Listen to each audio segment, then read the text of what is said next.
Mafanikio ni nini? By Kingpin Platinumz.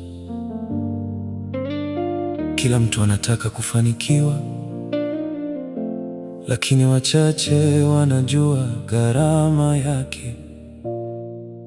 Leo nauliza, mafanikio ni nini? Je, ni pesa? Ni umaarufu? Ni magari? Au ni amani ya moyo? Mafanikio ni nini kama una mali nyingi, lakini kila usiku unalia kwa siri? Unafuatwa na maelfu ya watu, lakini hakuna wa kukushika mkono ukianguka. Wengine wanaita mafanikio kuvaa nguo za bei, wengine wanaita mafanikio kujenga nyumba kubwa, lakini moyo unauliza, je, hayo ndio mwisho wa maisha?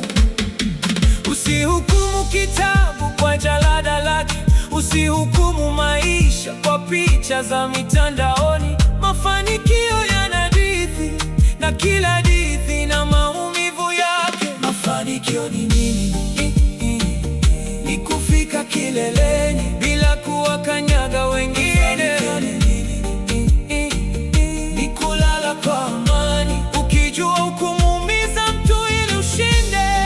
Kingpin Platinumz anasema mafanikio ya kweli hayapimwi kwa ukubwa wa akaunti, yanapimwa kwa ukubwa wa tabia. Kuna aliyefaulu darasani lakini akashindwa maisha. Kuna asiyefika mbali na elimu, lakini akajenga biashara zilizobadilisha maisha ya wengi. Kuna aliyeajiriwa akawa mfano wa uadilifu. Kuna mfanya biashara akawa mwajiri wa mamia. Njia zinatofautiana, lakini mafanikio